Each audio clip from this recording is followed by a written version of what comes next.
ایسے صحابی کو آپ کے سامنے پیش کر رہا ہوں، اللہ کی قسم یہ وہ صحابی ہے جن کو ہم سب جانتے ہیں، ہمارا بچہ بچہ جانتا ہے، نام ہے ان کا حضرت بلال۔ بولو کیا نام ہے حضرت؟ ارے بولو بھائی ساتھ میں بولو، حضرت بلال کو سب جانتے نہیں جانتے؟ میرے پیارو، حضرت بلال رضی اللہ تعالیٰ عنہ نے حالات میں زندگی گزاری۔ بولو گزاری کہ نہیں گزاری؟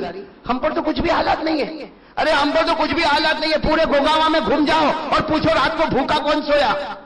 ارے کوئی بھوکا سویا؟ ارے کسی کے بارے میں پوچھو کہ کوئی رات کو پیاسا سویا، یا کسی کے بارے میں پوچھو کہ اس کے پاس پہننے کے کپڑے تو نہیں؟ سب اللہ نے دیا۔ حضرت بلال رضی اللہ تعالیٰ عنہ اتنے حالات میں، ذرا سننا، حضرت بلال رضی اللہ تعالیٰ عنہ اتنے حالات میں کہ حدیث پاک میں لکھا کہ ایک مرتبہ حضرت بلال کا جو آقا تھا جس کا نام امیہ تھا، اس نے حضرت بلال کو اتنا مارا کہ امیہ کہتا مجھے یقین تھا کہ اب یہ بچنے والا نہیں، لیکن امیہ کہتا حضرت بلال کو مارنے کے بعد کہتا کہ میں نے بلال کو ابو جہل کے حوالے کر دیا، اور میں نے ابو جہل کو کہا تیرے اندر جتنی طاقت ہو اتنا مار۔ پہلے امیہ نے مارا، سر سے لے کر پاؤں تک مارا، پھر ابو جہل نے مارا، اور ابو جہل نے مارنے کے بعد گلی کے بچوں کے حوالے کیا، گلی کے بچوں نے مارا، گالیاں دی، لیکن پھر بھی حضرت بلال کے بدن میں جب حرکت تھی تو ابو جہل غصے ہوا، اور جو چکی کا پاٹ، اس زمانے میں جو چکی کا پاٹ ہوتا تھا وہ ایک چٹان کی طرح ہوتا تھا، ابو جہل نے دو آدمی کا سہارا لے کر وہ چکی کا پاٹ اٹھایا اور حضرت بلال کے سینے کے اوپر پٹک دیا، اٹھایا اور حضرت بلال کے سینے پر پٹک دیا۔ آپ اندازہ لگاؤ حضرت بلال کے اوپر کیا گزری ہوگی میرے پیاروں۔ یہ اللہ کی قسم کھا کر کہتا ہوں، میرے جیسے نالائق کے لیے بولنا آسان، آپ کے لیے سننا آسان، لیکن جس پر گزری ہوگی وہی جانتے ہیں کہ کیسے ایک ایک سیکنڈ گزرے ہوں گے۔ سر کے بال سے لے کر پاؤں کے ناخن تک لہو لہان ہو گئے ہیں، آپ کے سارے کپڑے پھٹے ہوئے ہیں، آپ کے سینے کے اوپر چکی کا پاٹ رکھا ہوا ہے، ایک چٹان رکھی ہوئی ہے، اور امیہ نے مارا ہے، ابو جہل نے مارا ہے، گلی کے چھوٹے چھوٹے بچوں نے مارا ہے۔ سب لوگ مار کر چلے گئے کہ ہاں یہ اپنے غموں میں ڈوبے ہیں۔ سامنے سے ایک صحابی اور آ رہے ہیں جن کا نام کیا ہے؟ حضرت ابو بکر۔ کیا نام ہے حضرت ابو بکر رضی اللہ تعالیٰ عنہ نے جب دیکھا کہ وہ حضرت بلال کے سینے کے اوپر چکی کا پاٹ، اور معلوم نہیں مارنے والوں نے کتنا مارا۔ حضرت ابو بکر تو بہت نرم دل تھے، انہوں نے بڑے اطمینان سے وہ چکی کے پاٹ کو ہٹایا، چکی کا پاٹ ہٹایا، اور حضرت بلال رضی اللہ تعالیٰ عنہ کو کھڑا کیا، سارے زخموں کو دھویا۔ حضرت ابو بکر روتے گئے اور روتے کہا کہ بلال، اے بلال، یہ لوگوں نے تمہیں کیوں مارا؟ ان لوگوں نے تمہیں اتنا کیوں مارا؟ ارے اور تھوڑا مارے ہوتے تو تم ختم ہو گئے ہوتے۔ اے بلال، آخر تمہیں مارا تو کیوں مارا؟ حضرت بلال نے کیا فرمایا؟ میری زبان پر احد آ گیا، میری زبان پر اللہ ایک آ گیا، اس کی وجہ سے مجھے مارا۔ حضرت ابو بکر نے اپنا پیار بھرا ہاتھ حضرت بلال کے سر پر رکھا اور کہا دیکھو میں بڑا ہوں، میں عمر میں بھی بڑا ہوں، میری بات مانو۔ احد یوٹیوب میں سوال و جواب، زبان پر مت لاؤ بھائی، زبان پر، اس لیے زبان پر لاؤ گے یہ پھر تمہیں ماریں گے، تم کمزور ہو، تمہارا یہاں کون ہے، یہ پھر تمہیں ماریں گے، اسے دل میں رکھو اللہ ایک، مگر زبان پر۔ حضرت بلال رضی اللہ تعالیٰ عنہ نے کیا فرمایا؟ آپ کی بات میں نے مان لیا، اب میری زبان پر احد، بولو اب میری زبان پر احد نہیں آئے گا۔ حضرت ابو بکر رضی اللہ تعالیٰ عنہ نے بھی بہت سمجھایا، چلے گئے۔ دوسرے دن حضرت ابو بکر پھر آ رہے، اسی گلی سے گزر رہے، دیکھا حضرت بلال وہی چیخ رہے، چلا رہے، سینے کے اوپر چکی کا پاٹ رکھا ہوا ہے، اور وہی پورا بدن زخموں سے چور ہو گیا، اور حضرت بلال کے بدن سے لہو بھی جاری ہے، آنکھوں سے آنسو بھی جاری ہے، اور حضرت بلال آ کہہ کر چلا رہے۔ حضرت ابو بکر رضی اللہ تعالیٰ عنہ آئے، چکی کا پاٹ ہٹایا، حضرت بلال کو اپنے سینے سے لگایا، سارے زخموں کو دھویا، اور کہا کہ بلال آج کیوں مارا؟ آج ان لوگوں نے تجھے کیوں مارا؟ حضرت بلال نے کہا میری زبان پر نکل گیا احد، بولو میری زبان پر نکل گیا احد، میری زبان سے آ گیا احد، اللہ ایک ہے، انہوں نے مجھے بہت مارا۔ حضرت بلال فرماتے مجھے بہت مارا، سر کے بال سے لے کر پاؤں کے ناخن تک مجھے زخموں میں چور کر دیا۔ حضرت ابو بکر نے پھر وہی فرمایا آئندہ مت بولنا۔ کیا نہیں بولنا؟ ارے بولو کیا نہیں بولنا؟ سننا، یہ جواب سننا، یہ اسی لیے میں نے آپ کو یہ بات بتائی کہ تکلیف ایسی ہوتی ہے اور کیسے آدمی ہے۔ حضرت ابو بکر نے فرمایا بلال احد نہیں، دل میں رکھو، دل میں، زبان پر مت لاؤ ورنہ پھر یہ ماریں گے۔ حضرت ابو بکر یہ کہہ کر جانے لگے تو حضرت بلال نے کپڑا پکڑ لیا۔ کن کا کپڑا پکڑ لیا؟ ارے بولو نا، کن کا کپڑا پکڑ؟ کہا ابو بکر میں پورا زخموں میں چور ہو گیا، مجھے بہت مارا ہے، سینہ میرا زخمی ہو گیا ہے، چکی کا پاٹ میرے سینے پر رکھا نہیں پٹتا ہے، میں بہت زخمی ہوں، لیکن ابو بکر میں ایک سوال پوچھنا چاہتا ہوں. آپ نے مجھے کہا احد احد مت کہنا, میں صرف ایک سوال پوچھنا چاہتا ہوں, اب جواب دے دو. حضرت ابو بکر ٹھہر گئے, جیسے کہ حضرت بلال نے کپڑا پکڑ لیا. حضرت ابو بکر ٹھہر گئے اور کہا کہ بلال بولو بولو کون سا سوال ہے. کہا سوال یہ ہے کہ ابو بکر, حضرت بلال پوچھ رہے ہیں, سوال پوچھنے والے کون ہیں؟ حضرت بلال. کن کو پوچھ رہے ہیں؟ حضرت ابو بکر کو. گیا ابو بکر, آپ جب بازار میں جاتے ہو, اے ابو بکر آپ بازار میں جاتے ہو اور آپ کو ایک مٹی کا برتن خریدنا ہوتا ہے. اے ابو بکر آپ کو بازار میں جاتے ہو اور مٹی کا برتن خریدنا ہوتا ہے. حضرت بلال نے روتے روتے کہا ابو بکر اللہ کی قسم کھا کر کہو ایک معمولی مٹی کا برتن خریدنا ہوتا ہے تو آپ اس پر ٹھوک کر دیکھتے ہو. آپ نے دیکھا ہوگا جب کوئی مٹی کا برتن خریدتا ہے نا تو اس کو ٹھوک کر دیکھتا ہے کہ اس میں کوئی سوراخ تو نہیں ہے, اس میں کوئی ہول تو نہیں ہو گیا, اس میں کوئی ڈیمیج تو نہیں ہو گیا. وہ ٹھوک ٹھوک کر دیکھتا ہے کہ مٹی کے برتن میں کوئی سوراخ تو نہیں ہو گیا. حضرت بلال نے فرمایا ابو بکر بازار میں جاتے ہو ایک معمولی مٹی کا برتن خریدنا ہوتا ہے تو تم اسے ٹھوک کر دیکھتے ہو کہ اس میں کوئی سوراخ تو نہیں. بلال فرماتے ابو بکر اللہ کی قسم اللہ نے میرے دل کے برتن میں ایمان رکھا ہے, اللہ نے میرے دل کے برتن میں ایمان رکھا ہے. وہ بھی ٹھوک کر دیکھتا ہے کہ میرے بندے بلال کے ایمان میں کہیں سوراخ تو نہیں آ گیا ہے. وہ بھی روزانہ ٹھوک ٹھوک کر دیکھتا, یہ مجھے مارا گیا, پیٹا گیا, سیدھے پر چکی کا پاٹ رکھا گیا, یہ اللہ امتحان لیتا ہے کہ میرا بندہ بلال احد بولنا چھوڑ تو نہیں دے گا. حضرت بلال نے کہا ابو بکر جاؤ اللہ تمہارا ایمان مبارک رکھے. بلال کے جان میں جب تک جان رہے گی احد احد زبان پر جاری رہے گا, احد احد زبان پر. اسی کو کسی شاعر نے کیا کہا, حضرت بلال کے بارے میں کہا بلبل کو نہ کر تو پابند سکوت و خاموشی, بلبل کو نہ کر تو پابند سکوت و خاموشی. جب چمن یاد آئے گا فریاد لبوں پہ آئے گی, جب بلال کو خدا یاد آئے گا کوئی روک نہیں سکتا زبان پر. چلو میرے پیارو, حضرت بلال نے تکلیف اٹھائی, اور بھی بہت سے واقعات ہیں, لیکن مجھے بتانا ہے انعام کتنے ہیں. ایسے نہیں, آہستہ مت بولو بھائی, بلند آواز سے بولو. انعام کتنے ہیں؟ 3. حضرت بلال کو ملے کہ نہیں ملے؟ یہ تو ایک ایگزامپل ہے بھائی, اللہ سب کو دینے والا. قرآن صرف بلال کے واسطے نہیں, قرآن تو میرے واسطے بھی ہے, قرآن آپ کے واسطے بھی ہے, قرآن قیامت تک آنے والوں کے واسطے ہے. انعامات تو سب کو ملیں گے, لیکن ایک مثال سمجھ لو, ایگزامپل سمجھ لو. حضرت بلال کو تینوں انعام ملا. ارے ساتھ میں کہو, پہلا انعام ہدایت. بلال کو ملا نہیں ملا؟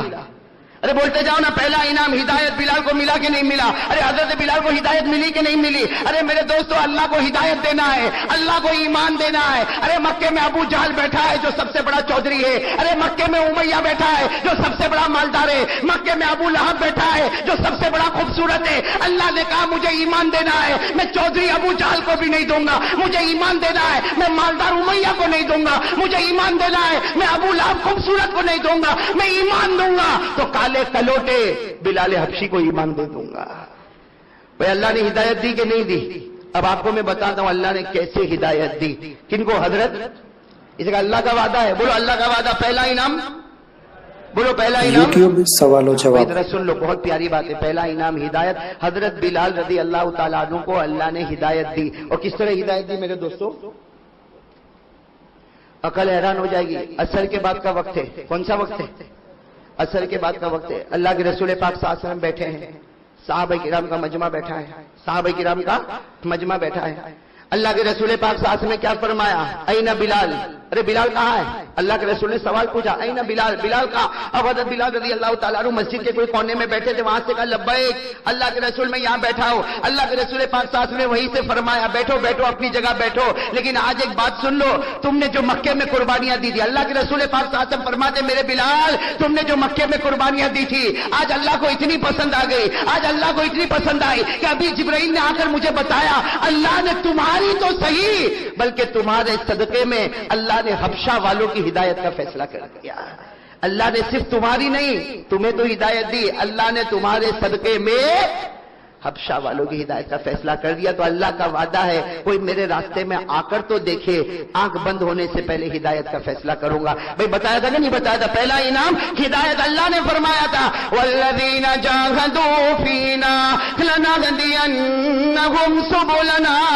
اللہ فرماتے میرا بن کر تو دیکھ, ارے میرے نبی کے طریقے پر آ کر تو دیکھ, میرے راستے میں تکلیفیں اٹھا کر دیکھ, تیرے مرنے سے پہلے ہدایت کا فیصلہ کروں گا. کہو حضرت بلال کو ہدایت ملی اور ان کے صدقے میں پورا حبشہ والوں کو اللہ نے ہدایت. یہ تو پہلا انعام. چلو دوسرا انعام کیا تھا؟ بھول گئے بھائی, دوسرا انعام کیا تھا؟ بولو نا بھائی, ماننے والے کو دوسرا انعام کیا تھا؟ جہنم سے حضرت بلال کو یہ انعام ملا کہ نہیں ملا؟ ارے بولو نا، حضرت بلال کو یہ انعام ملا کہ نہیں ملا؟ میں آپ کو بتاتا ہوں کیسا انعام ملا اور اتنے پیارے انداز میں انعام ملا. حضرت بلال کو یہ انعام ملا. بولو حضرت بلال کو یہ انعام کیسے ملا معلوم؟ حضور پاک صلی اللہ علیہ وسلم کا ایک معمول تھا. ایک زمانے تک ہمارے نبی کی عادت مبارکہ تھی کہ فجر کی نماز ہوتی تھی، ہمارے نبی فرماتے تھے چلو میرے صحابہ بتاؤ کسی نے کوئی خواب دیکھا؟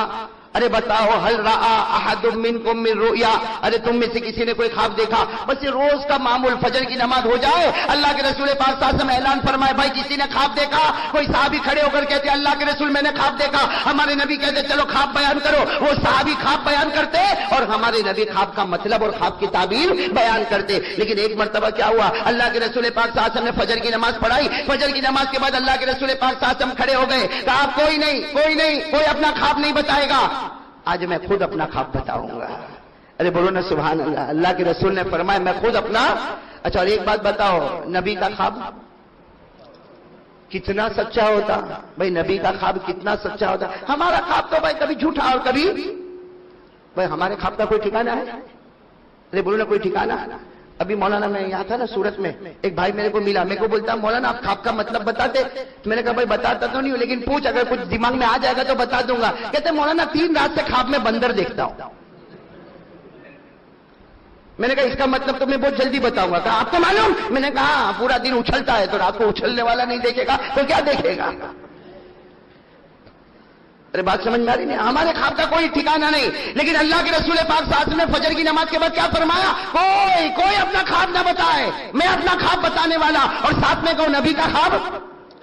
نبی کا خواب اتنا سچا کہ حافظ ابن حجر اسقلانی رحمۃ اللہ علیہ اپنی کتاب فتح الباری میں لکھتے کہ نبی کا خواب تو ایسا ہے جیسے قرآن کی آیت. بھائی نبی کا خواب تو کا آیت من القرآن، قرآن کی آیت کا انکار کرو تو ایمان ختم ہو جائے، کوئی نبی کا خواب نہ مانے اس کا بھی ایمان ختم ہو جائے.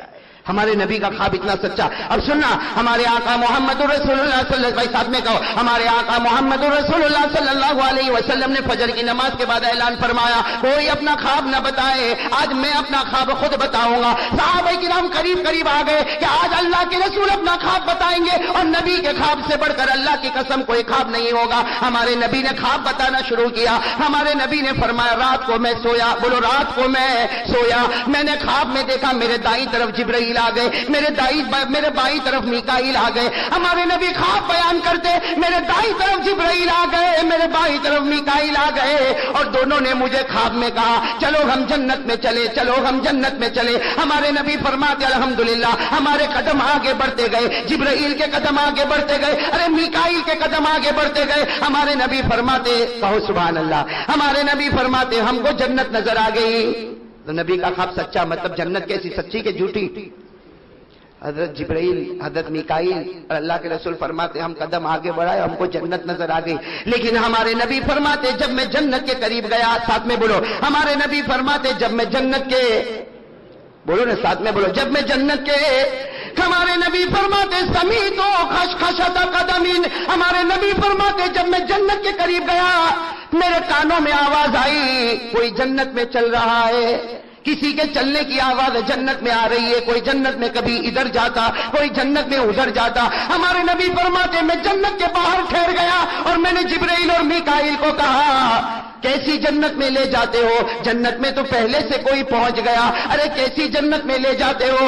جنت میں پہلے سے کوئی پہنچ گیا. ارے کون جنت میں پہلے پہنچ گیا؟ حضرت جبرائیل اور میکائیل نے فرمایا پیارے نبی جنت میں وہ چلے گئے جن کو تم بلال کہہ کر پکارتے ہو. کس کے چلنے کی آواز آ رہی ہے؟ وہ کس کے چلنے کی آواز آ رہی ہے؟ بس یہ ہمارے نبی نے خواب بتایا. کون سی نماز کے بعد بتایا؟ ساتھ میں بولو نا کون سی نماز کے بعد؟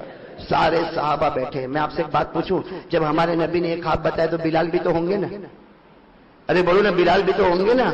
اس لیے جیسے ہمارے نبی نے یہ جملہ کہا، اللہ کی قسم کیسی گھڑی ہوگی جب ہمارے نبی نے جملہ کہا کہ جنت میں کسی کے چلنے کی آواز آ رہی. کون ہے؟ جبرائیل اور میکائیل نے کہا وہ آپ کے امتی بلال، آپ کے جو بلال ہے نا ان کے چلنے کی آواز آ رہی.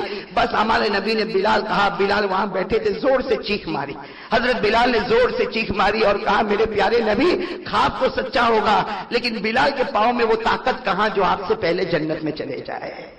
حضرت بلال وہی بیٹھے، کہا اللہ کے رسول خواب سچا ہے، اس لیے کہ آپ کا خواب جیسے قرآن کی آیت ہے، میں منع نہیں کر سکتا، لیکن میں آپ سے پہلے کیسے جنت میں چلا جاؤں گا؟ ہمارے نبی نے کہا بلال ادھر آؤ تو صحیح، ادھر آؤ تو صحیح۔ جب حضرت بلال آئے، ہمارے نبی، اللہ اکبر کبیرہ میرے دوستو، ہمارے نبی نے گلے لگایا اور گلے لگا کر کہا بلال تو نے خواب سنا، تو نے خواب کا مطلب تو اب تک نہیں سنا، ابھی تو میں نے خواب سنایا، میں نے خواب کا مطلب تو نہیں سنایا۔ حضرت بلال رونے لگے، کہا اللہ کے رسول خواب کا جو بھی مطلب ہوگا، لیکن میں آپ سے پہلے کیسے جنت میں جاؤں گا؟ ہمارے نبی نے فرمایا بلال خواب کا مطلب تو سن لے، جب میں جنت میں جاؤں گا، ہمارے نبی فرماتے قیامت کا میدان ختم ہوگا، میں جنت میں جاؤں گا، میں اٹھنی پر بیٹھوں گا، لیکن میرے اٹھنی کی رسی اے بلال تیرے ہاتھوں میں ہوگی، اے بلال تیرے ہاتھوں میں ہوگی۔ اسی لیے علماء نے لکھا کہ جنت میں سب سے پہلا قدم اگر پہنچے گا تو بلال کا پہنچے گا، اس حال میں کہ ان کے ہاتھ میں رسی ہوگی اور اٹھنی کی رسی ہوگی، اور اس اٹھنی پر ہمارے آقا محمد الرسول اللہ۔ بتاؤ بلال کو دوسرا انعام ملا کہ نہیں ملا؟ میں دوسرا انعام کیا تھا؟ جہنم سے، یہاں تو ایسی جہنم سے آزادی ہوئی کہ سارے امتیوں میں بلکہ سارے لوگوں میں سب سے پہلا قدم اگر جنت میں پہنچے گا تو حضرت بلال کا پہنچے گا۔ دونوں انعام مل گئے کہ نہیں مل گئے؟ بولو پہلا انعام ہدایت ملی، ارے بولو حضرت بلال کو ہدایت ملی، ایسی ہدایت ملی کہ ان کے صدقے حبشہ والوں کو ہدایت ملی، اور جہنم سے آزاد ہوئے تو ایسے آزاد ہوئے کہ کوئی جنت میں قدم نہ رکھے جب تک حضرت بلال کا قدم جنت میں نہ پہنچ جائے۔ بھائی دونوں انعام ملے نا؟ تیسرا انعام کیا تھا؟ بولو تیسرا انعام کیا تھا؟ موت کے وقت یاد رہیں گے نا بھائی، تینوں انعام یاد رہیں گے نا؟ تیسرا انعام کیا تھا؟ موت کے وقت۔ اور حضرت بلال کو کلمہ ملا کہ نہیں ملا موت کے وقت؟ آپ کو ایک بات بتا دو، حضرت بلال، سننا، حضرت بلال کا وصال حضور پاک صلی اللہ علیہ وسلم کے وصال کے 2.5 سال کے بعد ہوا۔ کتنے سال کے بعد؟ اللہ کے رسول پاک صلی اللہ علیہ وسلم کا وصال ہو گیا مدینے میں، اس کے بعد حضرت بلال نے مدینہ چھوڑا، آپ چلے گئے دمشق، ساتھ میں بولو کہاں چلے گئے؟ دمشق چلے گئے۔ دمشق سے اللہ کے رسول پاک صلی اللہ علیہ وسلم کا وصال مبارک ہو گیا، حضرت بلال رضی اللہ تعالیٰ عنہ کہاں چلے گئے؟ دمشق۔ اب میرے دوستو سننا، دمشق میں شام کا وقت ہے، بولو دمشق میں شام کا وقت ہے، مغرب کی اذان ہونے والی ہے، ساتھ میں بولو کون سی اذان؟ مغرب کی اذان ہونے والی ہے، اور حضرت بلال اپنے بستر پر تڑپ رہے، آخری گھڑی حضرت بلال اپنے بستر پر تڑپ رہے، آنکھیں بند ہو رہی ہے، موت کے آثار آپ کے چہرے پر آ گئے۔ ان کی بیوی قریب میں بیٹھی ہے، بولو حضرت بلال کی بیوی نے کیا جملہ کہا معلوم؟ بیوی قریب میں بیٹھی ہے، انہوں نے جب دیکھا کہ میرے شوہر اور آخری گھڑی، ارے بیوی تو بیوی ہوتی ہے، بیوی نے ایک جملہ کہا، واہ کربا واہ حزنا، جس کا ترجمہ ہم لوگ کرتے میں برباد ہو گئی، میں برباد ہو گئی، میں برباد ہو گئی، میرا شوہر مجھے چھوڑ کر جا رہا، میں بیوہ ہو گئی، میرا شوہر مجھے چھوڑ کر جا رہا۔ سننا، حضرت بلال نے اپنی آنکھوں کو کھولا، اپنی بیوی کو کہا کیا کہہ رہی ہو؟ اپنی بیوی کو کہا کیا کہہ رہی ہو؟ تو بیوی نے کہا تمہارے چہرے سے پتا چلتا ہے تم دنیا چھوڑ کے جانے والے، میں رو نہ تو کیا کروں؟ حضرت بلال نے کیا فرمایا؟ اپنی بیوی سے کہا رونا بند کر دے، آج تیرا اور میرا سب سے بڑا خوشی کا دن ہے۔ حضرت بلال فرماتے اپنی بیوی سے تیرا اور میرا سب سے بڑا خوشی کا دن ہے۔ تو بیوی نے کہا خوشی کا دن؟ آپ دنیا چھوڑ کے جا رہے ہو اور کہہ رہے ہو خوشی کا دن؟ حضرت بلال رضی اللہ تعالیٰ عنہ نے جو بات فرمایا اپنی بیوی سے کہا تجھے نہیں معلوم کل رات میں نے خواب دیکھا۔ حضرت بلال اپنی بیوی سے کہہ رہے کل رات میں نے خواب دیکھا، میں نے خواب میں دیکھا کہ میرے نبی پاک محمد الرسول اللہ صلی اللہ علیہ وسلم کبھی ادھر جا رہے، کبھی میرے نبی ادھر جا رہے۔ حضرت بلال فرماتے میں نے خواب میں پوچھا میرے پیارے نبی کیا ڈھونڈتے ہو؟ تو نبی نے فرمایا او بلال میں تجھے ڈھونڈ رہا ہوں، اے بلال میں تجھے ڈھونڈ رہا۔ اور حضرت بلال نے روتے روتے اپنی بیوی سے کہا رات کو خواب میں میرے نبی نے مجھے کہا کل روزہ رکھنا، کل روزہ رکھنا، سحری بیوی کے دسترخوان پر کرنا، افطار محمد کے دسترخوان پر کرے گا صلی اللہ ہو۔ حضرت بلال یوٹیوب سوال و جواب، بلال بھی رونے لگے، اور سامنے کون بیٹھی ہے؟ ارے بول سامنے کون بیٹھی ہے؟ بیوی، وہ بھی رو رہی ہے، اور حضرت بلال کی آخری گھڑی آ رہی ہے، آخری گھڑی آ رہی ہے، اور اپنی بیوی سے کہتے رونا بند کر دے، رونا بند کر دے، میرا روزہ ہے، سحری میں نے تیرے دسترخوان پر کیا ہے، افطار محمد کے دسترخوان پر ہونے والا۔ وہ بیوی جو ہے نا، بیوی وہ عورت، وہ کہتی ہے اللہ کی قسم دمشق کی جامع مسجد میں اذان ہونے کو تھوڑی دیر باقی ہے، وہ بیوی کہتی ہے دمشق کی جامع مسجد میں اذان ہونے کو تھوڑی دیر باقی ہے، وہ بیوی کہتی میں نے بلال کو دیکھا، بلال کے چہرے پر ہلکی سی مسکراہٹ آ گئی، کہو سبحان اللہ، کہتے حضرت بلال کے چہرے پر مسکراہٹ آ گئی. وہ بیوی کہتی میں نے پوچھا آپ ہنستے کیوں ہو؟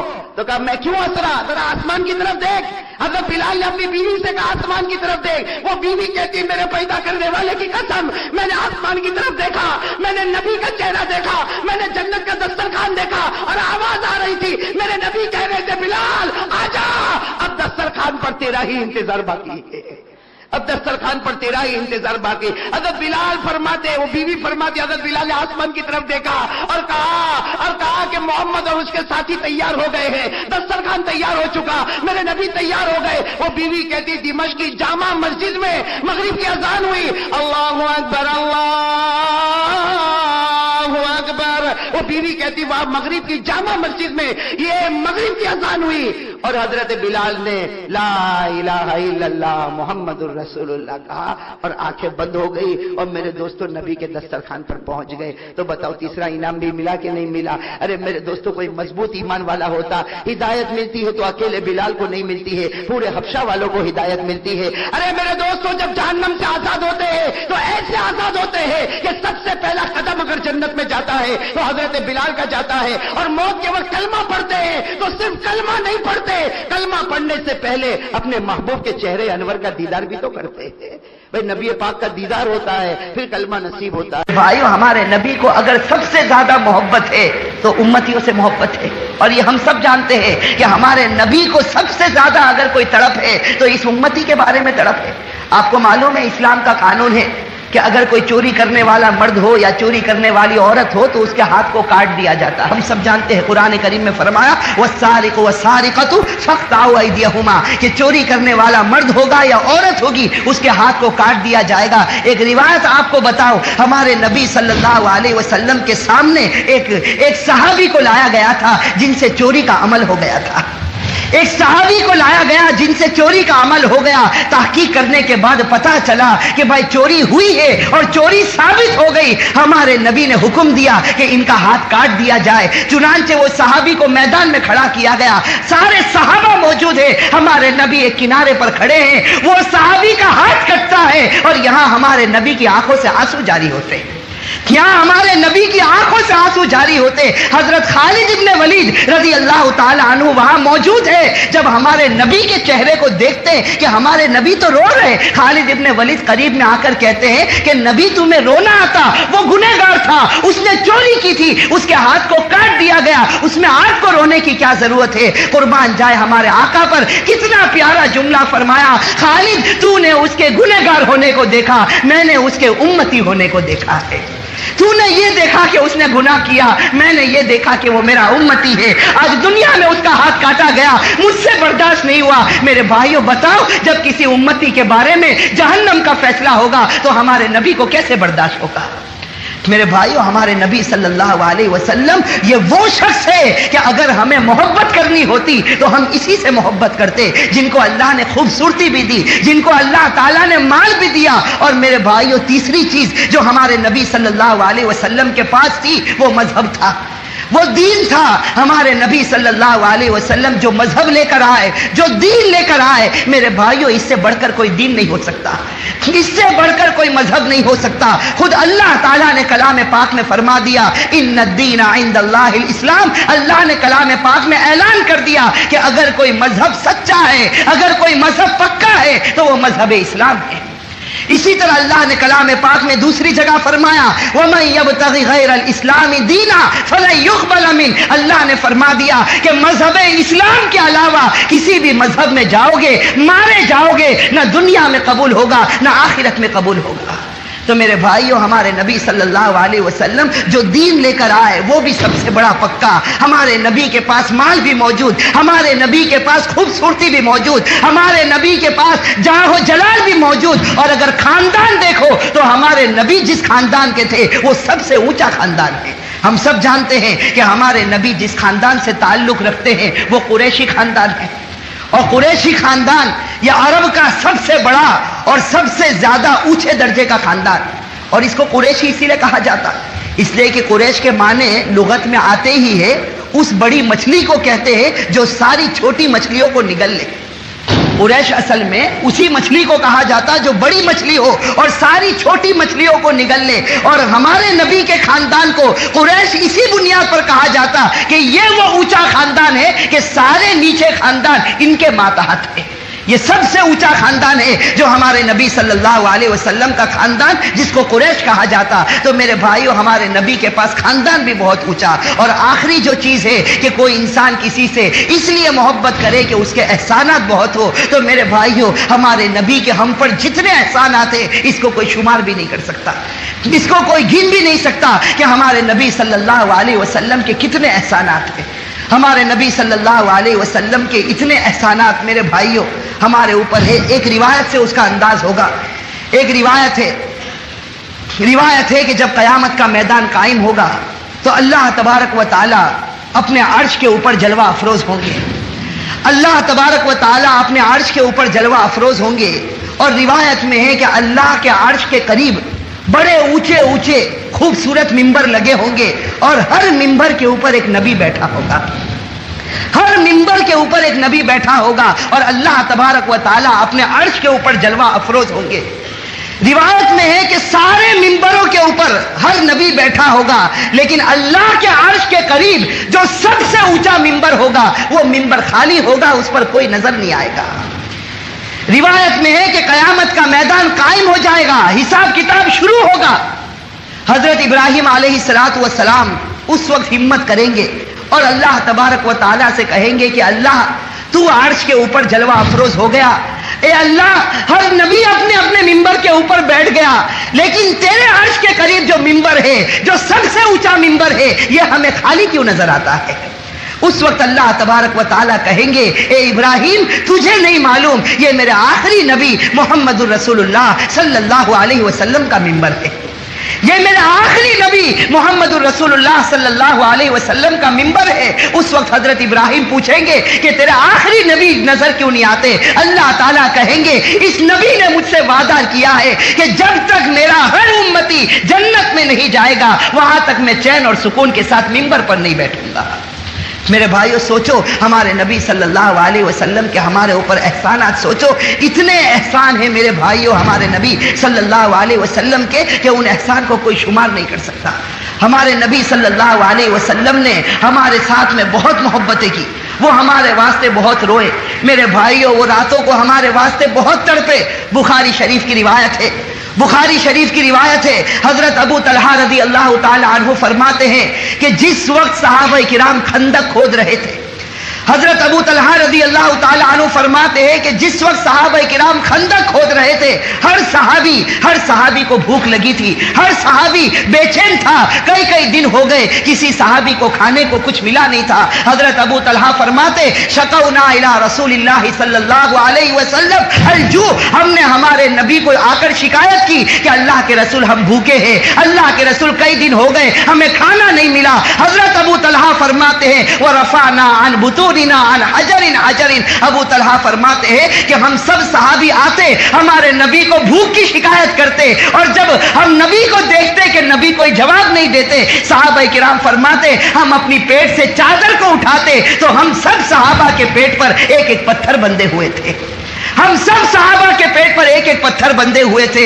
حضرت ابو طلحہ رضی اللہ تعالی عنہ فرماتے قربان جائے ہمارے آقا سرکار دو عالم صلی اللہ علیہ وسلم پر، ہمارے نبی نے ہر صحابی کی شکایت کو سنا، ہر صحابی کے پیٹ پر ایک ایک پتھر کو دیکھا، ہمارے نبی نے کوئی جواب نہیں دیا، اپنا چہرہ جھکا دیا، اپنی گردن جھکا دی، اور ہمارے نبی نے اپنی چادر مبارک جب اپنے پیٹ سے اٹھائی ہے، ابو طلحہ فرماتے وہاں پیٹ پر دو پتھر بندھے ہوئے تھے۔ میرے بھائیو یہ ہمارے نبی کی محبت تھی، یہ ہمارے نبی کی تڑپ تھی۔ میرے بھائیو ایک روایت بتاؤ جس سے ہر مسلمان کا دل کانپنے لگتا ہے کہ مسجد نبوی کے کنارے پر ہمارے نبی صلی اللہ علیہ وسلم ایک دیوار کا ٹیک لگائے بیٹھے ہیں، آنکھوں سے آنسو جاری ہے۔ حضرت ابو ہریرہ رضی اللہ تعالی عنہ پہنچتے ہیں، پوچھتے ہیں ما یبکی کا یا رسول اللہ، اللہ کے رسول آپ کو رونا کیوں آتا؟ اللہ کے رسول آپ کیوں رو رہے ہیں؟ اللہ کے رسول دھاڑے مار کر روتے اور کہتے ابو ہریرہ مولا میں کیوں نہ رو؟ ابھی جبرائیل میرے پاس آئے تھے اور آ کر مجھے کہا کہ اے میرے نبی، آپ کی امت میں بہت سے لوگ ایسے ہوں گے جو کلمہ پڑھنے والے ہوں گے، لیکن گناہوں کی وجہ سے موت سے پہلے ان سے کلمے کی دولت چھین لی جائے گی۔ ہمارے نبی فرماتے مجھے رونا اس بات پر آتا ہے کہ اگر کوئی میرا امتی آیا اور اس سے کلمے کی دولت چھین لی گئی اور جہنم میں اس کے بارے میں فیصلہ ہوا تو یہ نبی کا دل اس کو کیسے برداشت کرے گا؟ میرے بھائیو، ہمارے نبی صلی اللہ علیہ وسلم جو اس امت کے واسطے ہمیشہ بے چین رہے، جو اس امت کے واسطے ہمیشہ تڑپے ہیں، جو اس امت کے واسطے ہمیشہ روئے ہیں، حضرت عائشہ رضی اللہ تعالی عنہا فرماتی ہے کہ ایک رات میری آنکھ کھلی، میں نے اپنی آنکھ کھول کر دیکھا تو نبی بستر پر نہیں تھے۔ حضرت عائشہ فرماتی، خود فرماتی کہ میرے دل میں عجیب عجیب خیال آنے لگا کہ کہیں ایسا نہ ہو کہ اللہ کے رسول آج میری باری پر کسی اور بیوی کے پاس چلے گئے ہوں گے۔ حضرت عائشہ فرماتی میں تڑپ کر بستر سے اٹھ گئی، میں نے پورے کمرے میں تلاش کیا، مجھے میرے نبی نظر نہیں آئے۔ حضرت عائشہ فرماتی میں گھر کے باہر نکلی، دوسری بیویوں کے کمرے کے پاس سے گزری، لیکن مجھے میرے نبی نظر نہیں آئے۔ حضرت عائشہ فرماتی اب میرا دل دھڑکنے لگا کہ رات میں میرا شوہر میرے پاس تھا، رات میں میرا نبی میرے پاس تھا، یہ آدھی رات کو میرا نبی کہاں چلا گیا، میرا شوہر کہاں چلا گیا؟ حضرت عائشہ فرماتی میں ماری ماری گھر سے نکلی، در بدر بھٹکی، یہاں تک کہ میں حضرت فاطمہ کے گھر پر پہنچی۔ حضرت عائشہ فرماتی میں فاطمہ کے گھر پر پہنچی، میں نے آدھی رات کو دروازہ کھٹکھٹایا، فاطمہ بے چین ہو کر باہر نکلی، میں نے فاطمہ سے کہا کہ اے فاطمہ تیرے ابا مجھے مل نہیں رہے۔ حضرت فاطمہ دھاڑے مار کر رونے لگی، کہنے لگی آدھی رات کو میرے ابا کہاں چلے گئے؟ علی رضی اللہ تعالیٰ عنہ کو خبر ملی، باہر نکلے، بڑے اطمینان سے کہا کہ نبی ضرور بھی ضرور قبرستان کے اندر تشریف لے گئے ہوں گے، نبی قبرستان کے اندر تشریف لے گئے ہوں گے۔ حضرت علی آگے بڑھے، فاطمہ پیچھے ہو گئی، حضرت عائشہ فرماتی میں بھی پیچھے پیچھے چلی، ہم چلتے گئے یہاں تک کہ نبی صلی اللہ علیہ وسلم یہ یہاں تک کہ فرماتے کہ ہم جنت البقیع جب قبرستان کے اندر داخل ہوئے تو حضرت عائشہ فرماتی ہمیں ایک نور کا سایہ نظر آیا۔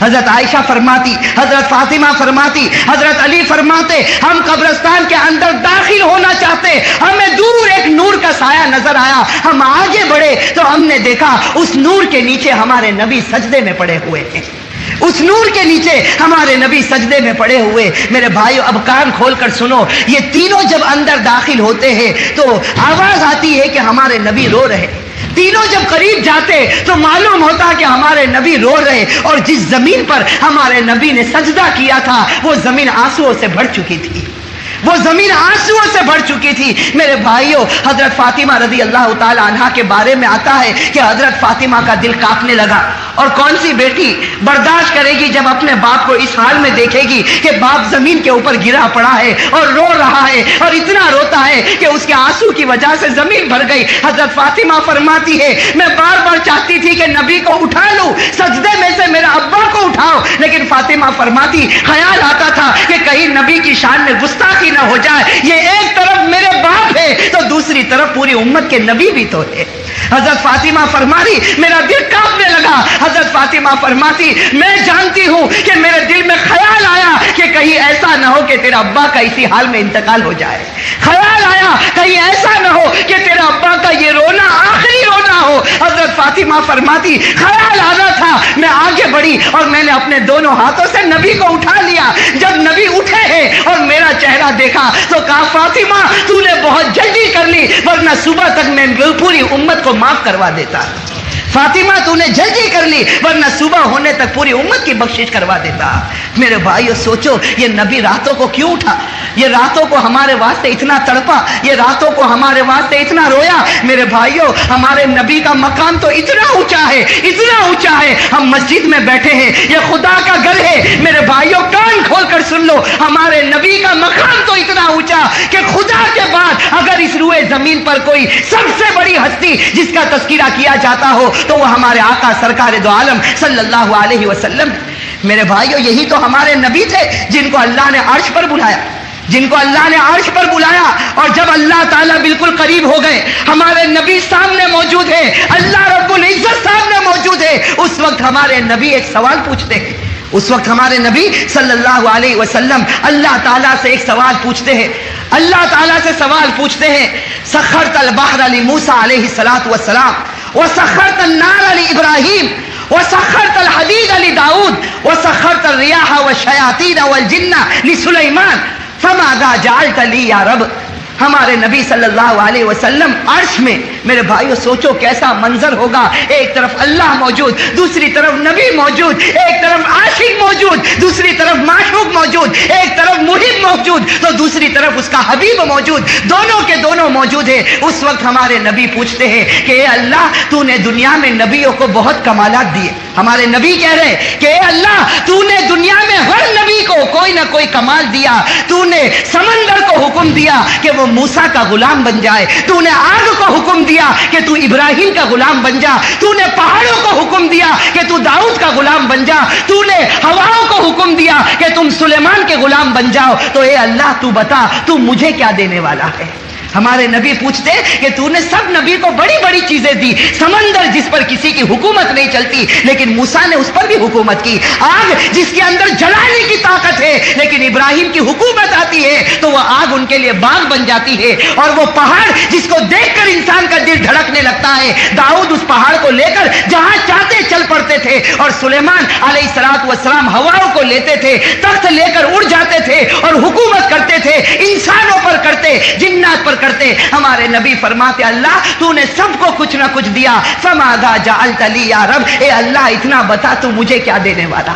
ہمارے نبی پوچھتے اللہ تو بتا تو مجھے کیا دینے والا. میرے بھائیو سوچو وہ اللہ کی پیاری آواز آتی ہے، اللہ کی پیاری صدا آتی ہے، یا حبیبی اولیس قد آتیتک من افضل کل ذالک. اللہ کی آواز آتی اے میرے محبوب کیا مانگتا ہے، میں نے تجھے جو دولت دی ہے کسی کو نہیں دی ہے، میں نے تجھے جو انعام دیا وہ کسی کو نہیں دیا. تو ہمارے نبی پوچھتے کہ اللہ بتا دے کیا انعام دینے والا. اللہ فرماتے ہیں اللہ ذکرتا الا ذکرتو، اے نبی یاد رکھ لے قیامت تک جہاں میرا نام لیا جائے گا میرے ساتھ میں تیرا بھی نام لیا جائے گا.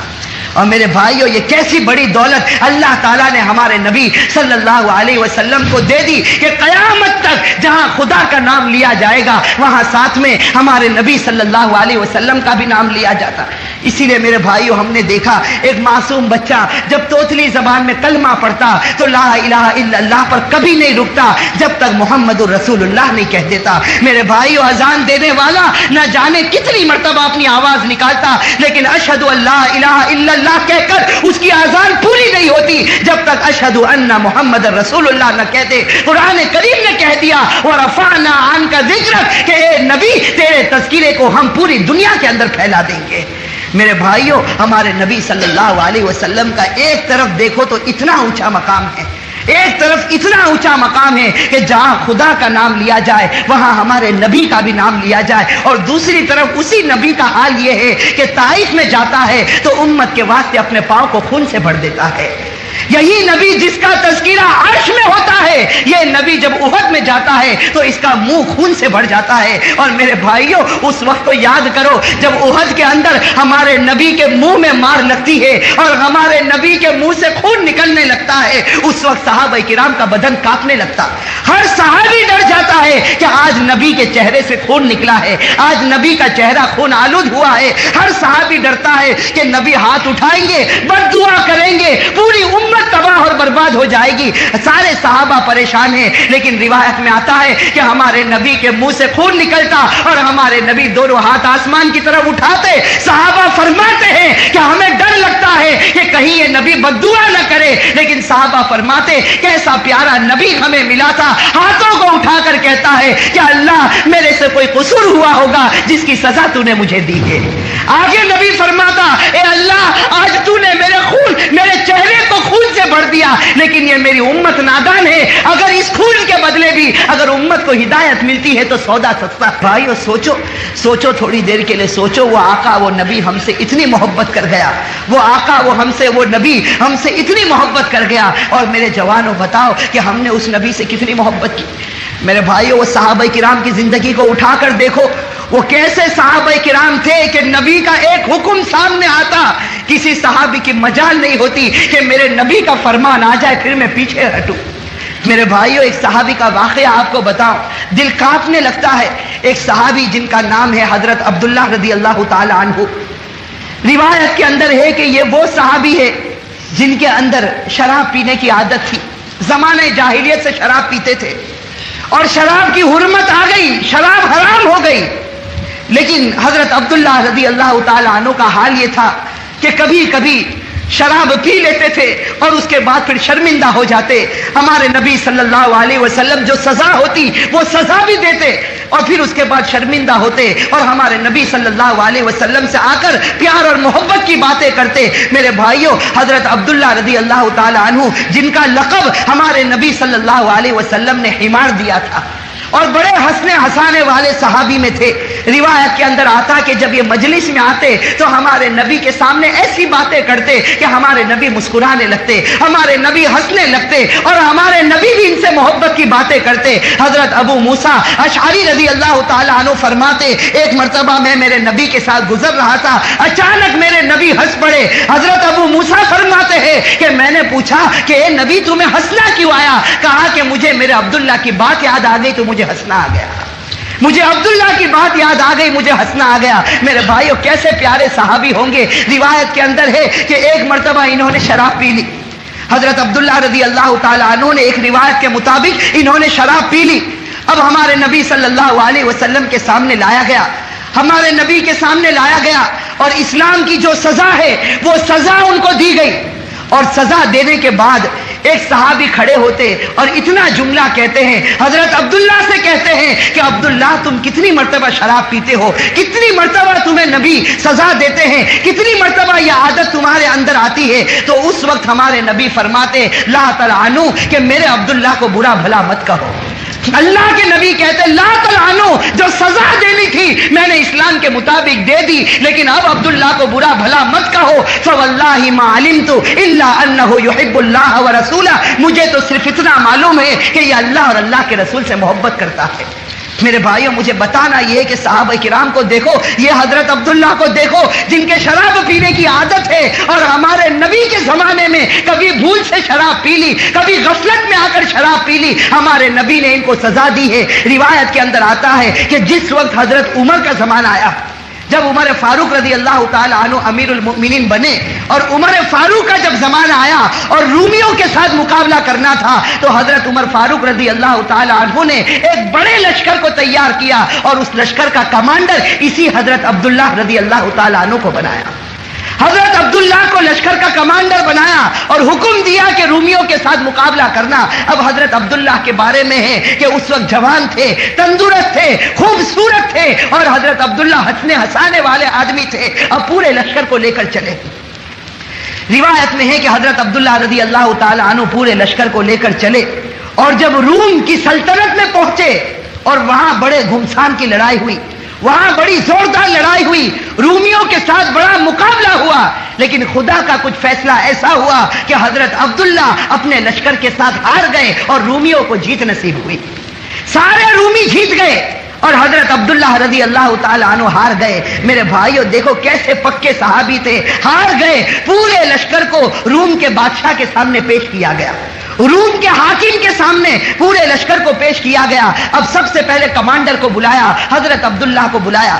اب وہ رومی حاکم جانتا تھا کہ یہ مسلمانوں کا آج کمانڈر بن کر آیا ہے اور اس کے اندر شراب پینے کی بھی عادت ہے، بڑا خوبصورت ہے، بڑا تندرست ہے. وہ رومی خلیفہ، وہ رومی حاکم سب جانتا تھا. اس نے کمانڈر حضرت عبداللہ کو بلایا اور بلانے کے بعد حضرت عبداللہ کی تعریفیں کرنا شروع. حضرت عبداللہ کو کہا کہ عبداللہ تم اس وقت مسلمانوں کے کمانڈر بن کر آئے ہو، اللہ نے تمہیں کتنی اچھی خوبصورتی دی ہے، اللہ نے تمہیں کتنی اچھی طاقت دی ہے اور تم بھی شراب پیتے ہو جیسے ہم شراب پیتے ہیں اور تمہارے اندر وہ بہادری ہے جو ہمارے اندر بہادری ہے، لیکن بس ایک کمی ہے، یہ کمی ہے کہ تو ہمارے مذہب کو قبول نہیں کرتا ہے، تو ہمارے عیسائی مذہب کو قبول نہیں کرتا. میرے بھائیو روایت میں ہے حضرت عبداللہ کا چہرہ غصے کے مارے تل ملانے لگا اور اس وقت کہا اے رومی کتے تو مجھ سے میرا مذہب چھیننا چاہتا ہے، اے رومی کتے تو مجھ سے میرا مذہب چھیننا چاہتا. اور اس وقت حضرت عبداللہ کہتے ہیں کہ دیکھ میں دنیا کی ہر چیز لٹا سکتا ہوں لیکن میرے نبی نے جو اسلام لے کر آئے، میرا نبی جو میرا مذہب بنا کر گیا، اس مذہب کو میں نہیں چھوڑ سکتا. روایت میں ہے کہ وہ روم کے حاکم کو غصہ آیا، حکم دیا کہ اس کمانڈر کو، اس عبداللہ کو کسی کوٹھڑی کے اندر بند کر دو.